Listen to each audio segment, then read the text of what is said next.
The test that changed everything. The Nexus Defense Academy floated in the void between 3 star systems. Its chrome and crystalline structure gleaming against the cosmic backdrop. For 200 years, it had trained the galaxy's finest warriors, drawing cadets from 47 different species across the known universe. The Academy's motto, carved in 17 languages across its main entrance, read simply, unity through strength, strength through discipline. Lieutenant Maya Rodriguez stood before those words, her worn Earth Marine duffel bag slung over her shoulder. At 24, she was older than most cadets, but her application had been special. She was human, and humans were still considered a curiosity in galactic society.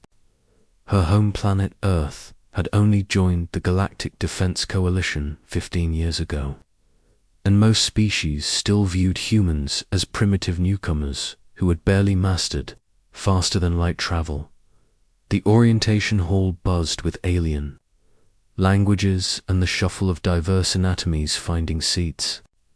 Maya counted at least 12 different species in her incoming class. There were the Corithians, with their biometallic exoskeletons that gleamed like living armor. The graceful Ethans floated slightly above their chairs, their translucent wings creating prisms in the artificial light. Massive Granthoks sat on reinforced benches, their stone-like skin scarred from what Maya assumed were ritual combat marks. The variety was overwhelming, but what struck her most was the silence that fell when she entered.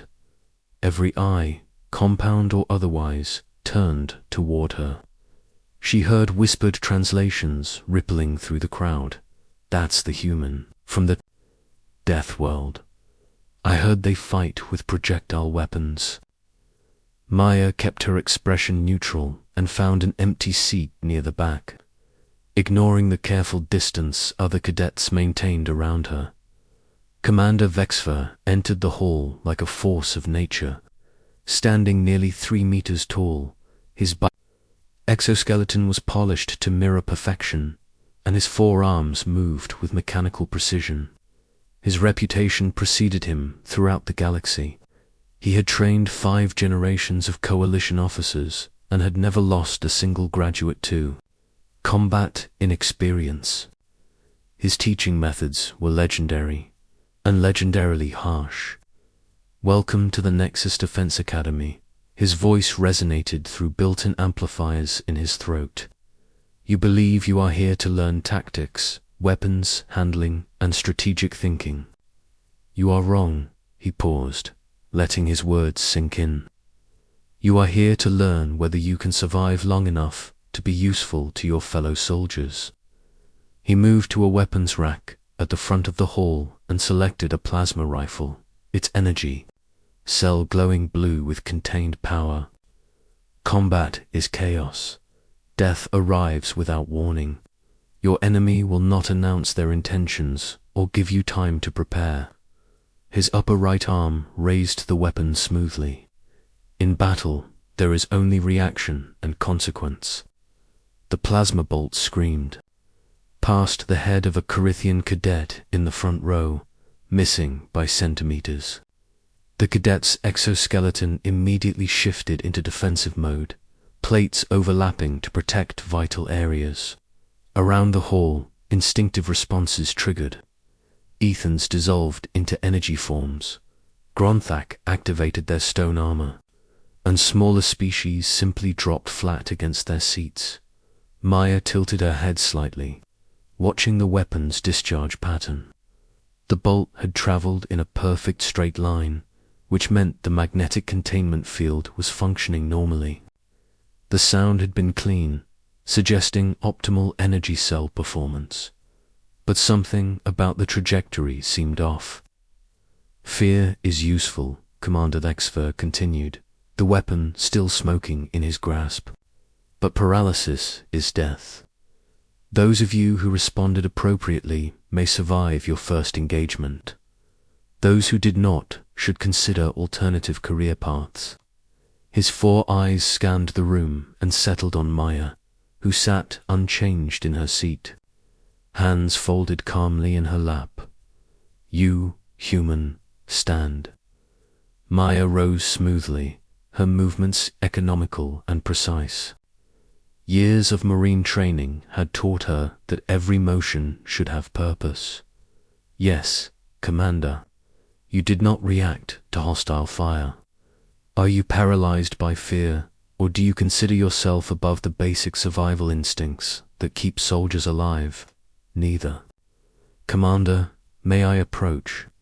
The question clearly caught Dexter off guard. In 40 years of teaching, no cadet had ever requested to approach during a demonstration. His exoskeleton clicked as internal mechanisms adjusted his stance. "Explain your reasoning." Maya gestured toward the weapon. "Your demonstration was educational, Commander, but I believe there may be a safety issue with your equipment that could endanger the students." The hall fell silent, except for the hum of life support systems.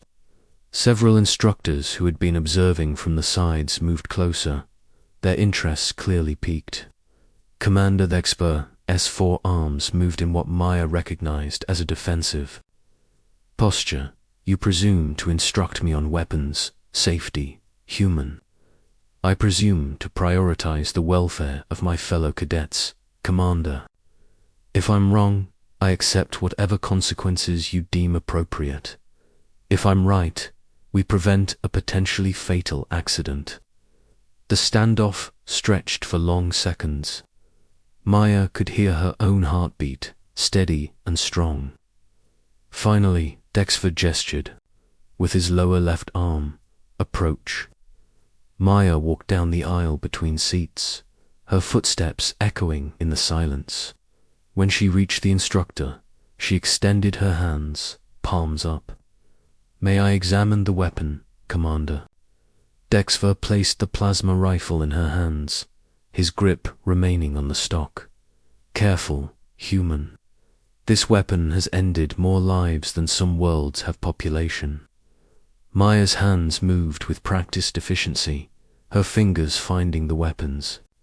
Diagnostic port, her personal tablet, modified with universal interface protocols, connected seamlessly.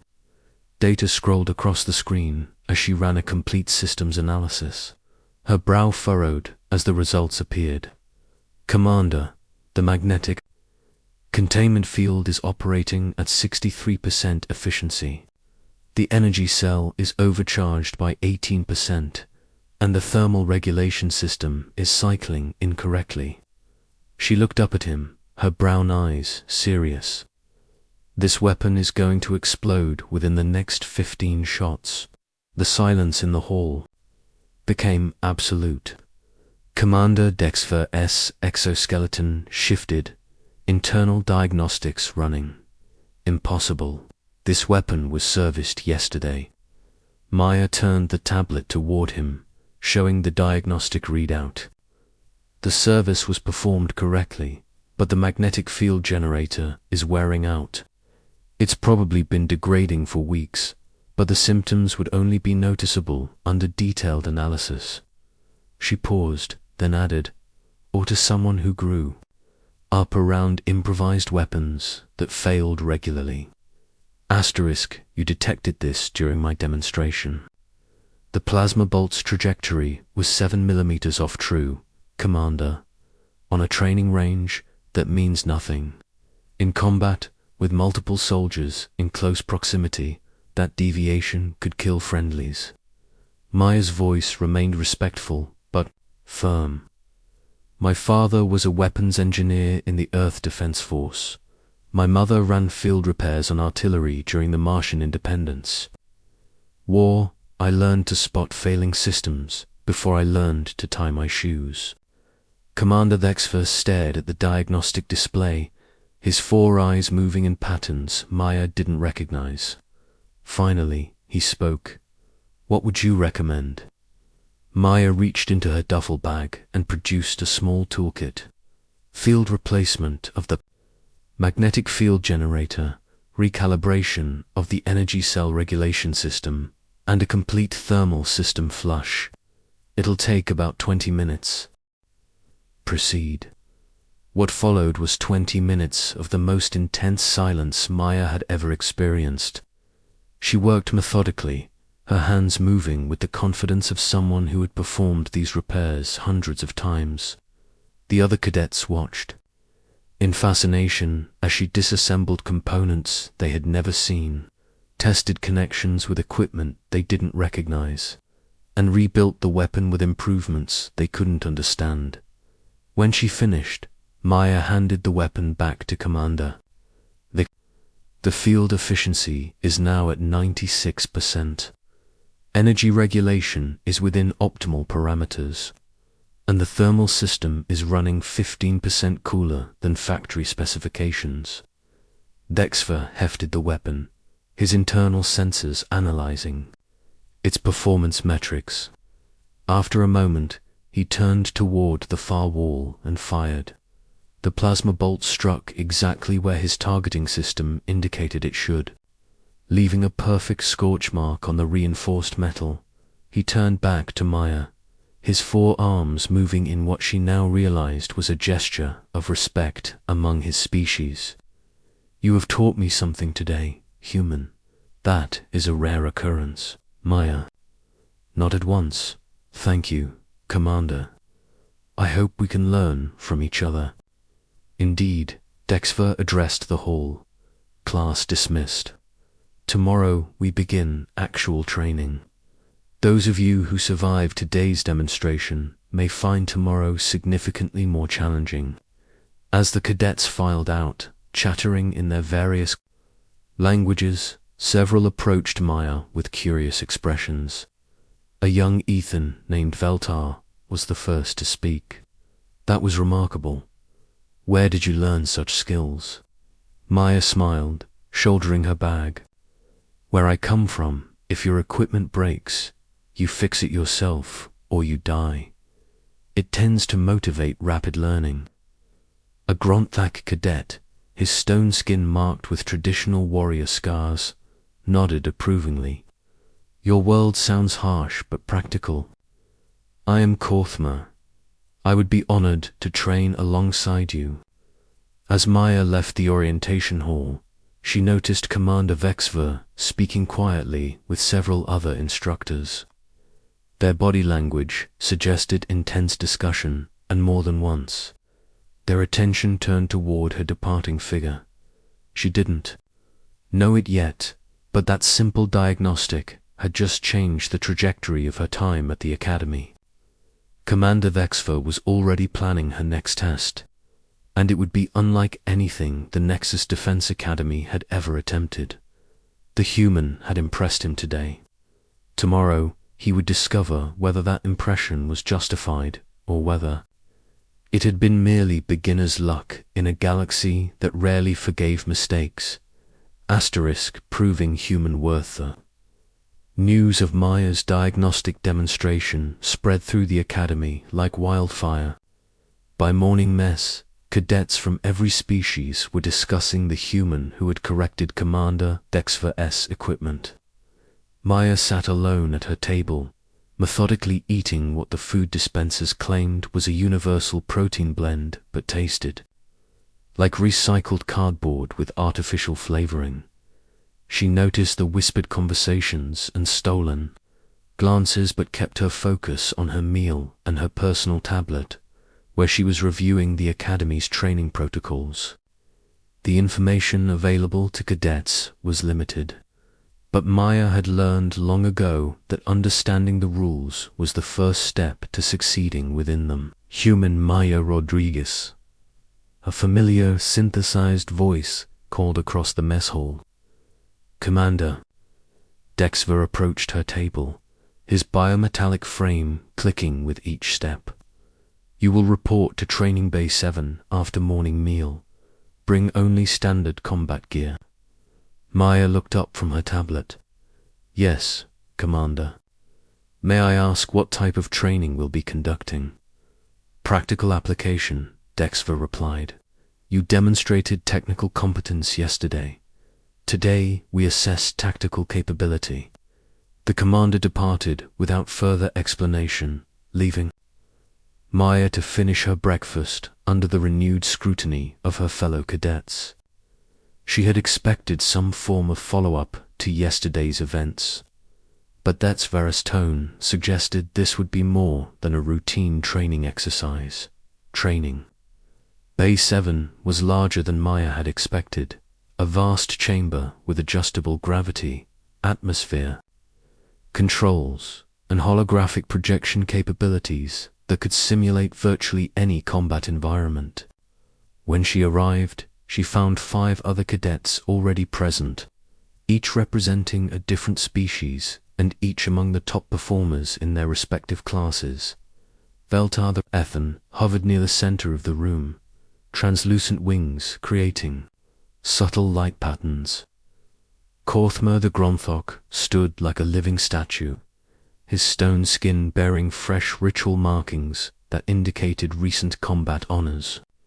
Zixara, a Carithian whose biometallic exoskeleton gleamed with advanced modifications, was performing diagnostic checks on her integrated weapon systems. Tethalon, a serpentine Naga whose scales shifted color with his emotional state, coiled and uncoiled nervously. Finally, there was Quintal, a crystalline Vorthan whose body structure allowed him to interface directly with electronic systems. Commander Vexfer entered the bay accompanied by 3 other instructors Maya didn't recognize. Cadets, you represent the finest examples of your respective species' combat capabilities. Today's exercise will demonstrate why the Nexus Defense Academy maintains its reputation as the galaxy's premier military training facility. He gestured toward the center of the chamber, where a control pedestal began rising from the floor. This is a tactical simulation chamber capable of generating scenarios indistinguishable from reality. Today's scenario: urban pacification mission on a hostile world. Primary objective: secure the command center. Secondary objective: minimize civilian casualties. Tertiary objective: survive. Maya raised her hand. Commander, what are the mission parameters? Team composition, available resources, opposition strength, unknown variables. Cadet Rodriguez. In real combat, intelligence is often incomplete or entirely absent. You must adapt to circumstances as they develop. Dexfer S4. Arms moved to the control interface. However, this simulation contains one additional element. It is designed to be unwinnable using conventional tactics. The chamber around them shimmered and transformed. Maya found herself standing in what appeared to be a bombed-out city street. Buildings rose on either side, their walls scarred by plasma scoring and kinetic impacts. The air carried the acrid smell of burning electronics and the distant sound of weapons fire. Mission timer begins now. Dexfer S. voice echoed from hidden speakers. You have 40 minutes to reach the command center, located 15 kilometers from your current position. Veltar immediately took to the air, scouting ahead with graceful aerial maneuvers. Korthmer activated his stone armor and began advancing down the street with the steady determination of a walking fortress. Zixara's exoskeleton shifted into combat configuration, weapon systems coming online with soft electronic hums. Maya remained stationary, her eyes scanning not the street ahead, but the buildings around them, the positioning of debris, and the subtle environmental details that most soldiers would ignore. Her marine training had emphasized that understanding your battle space was more important than moving through it quickly. Contact front. Veltar's voice came through their communication system. Hostile positions in buildings 2 through 7. Estimated 15 combatants with heavy weapons. The simulation erupted into chaos. Plasma bolts streaked between buildings while the cadets sought cover behind abandoned vehicles and rubble piles. Korthmer S. stone armor absorbed several direct hits, allowing him to advance steadily while laying down suppressing fire. Zixara's superior mobility let her flank several enemy positions. But Maya noticed something the others missed. The enemy fire patterns were too coordinated, too precise. Real combatants, especially in an urban environment, would show more variation in their tactics and accuracy. This wasn't just a simulation of combat, it was a test of something else entirely. She activated her system. All units, this is Rodriguez. I need 30 seconds of concentrated suppressing fire on buildings 4 and 5 human. We are in the middle of, Zixara began, trust me. Maya interrupted. 30 seconds, maximum firepower, buildings 4 and 5. Whether it was curiosity or desperation, the other cadets complied. For 30 seconds, every weapon in their arsenal focused on 2 specific buildings. While they fired, Maya sprinted, not forward toward the objective, but sideways toward a building that had shown no enemy activity. She found what she was looking for in the building's basement, the simulation's primary processing core, a crystalline structure that generated the holographic environment around them. More importantly, she found the tactical parameters that governed enemy behavior. Maya's fingers flew across her tablet as she interfaced with the system. Years of growing up around jury-rigged equipment had taught her to read system architectures quickly, and the simulation's code was elegantly structured but ultimately comprehensible. Rodriguez, what is your position? Korthma's voice carried over the We are taking heavy casualties. I'm rewriting the mission parameters, Maya replied, her hands never stopping their movement across the interface. Give me 2 more minutes. Rewriting the what? Veltara's confusion was evident even through the translation systems. The simulation is designed to be unwinnable using conventional tactics, Maya explained while she worked. But it's still a simulation, which means it has rules. Rules can be changed. What Maya had discovered was elegant in its complexity. The simulation was indeed impossible to win through direct combat. The enemy forces were programmed to adapt to any conventional strategy, always maintaining superiority in numbers, positioning, and firepower. But the programmers had made one assumption, that the cadets would attempt to win. By defeating the enemy, Maya took a different approach. Instead of trying to overcome the hostile forces, she reprogrammed them to become neutral. Instead of fighting their way to the command center, she gave the cadets administrative access. Instead of minimizing civilian casualties, she transformed all simulated civilians into allied forces. All units advanced to objective. Maya's voice came through the system. Opposition has been neutralized. The other cadets emerged from cover to find the hostile forces standing motionless, their weapons powered down. The path to the command center was clear, and when they arrived, the doors opened automatically. The simulation environment dissolved. Returning them to Training Base 7, Commander Dexver and the other instructors stood at the observation deck, their expressions unreadable. Cadet Rodriguez Dexver's voice carried a tone Maya couldn't identify. Explain your actions. Maya straightened into attention position. Commander, you stated that the simulation was designed to be unwinnable using conventional tactics. I interpreted this as permission to use unconventional tactics. You hacked the simulation. I adapted to mission parameters using available resources, Commander. The simulation's processing core was accessible, unguarded, and contained exploitable code. In a real combat situation, I would have used available intelligence assets to gather information and modify tactical approaches accordingly.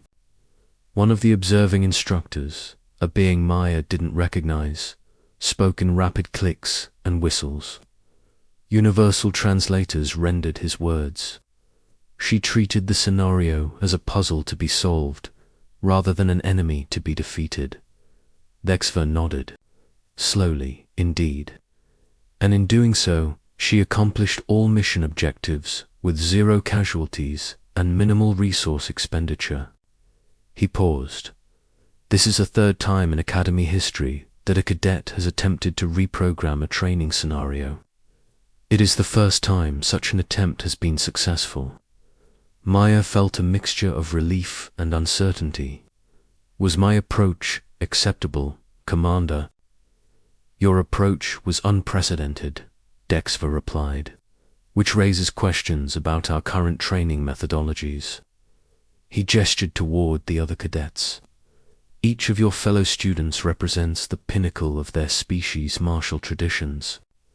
They approach the scenario with courage, skill, and determination. They would have died heroically and accomplished nothing.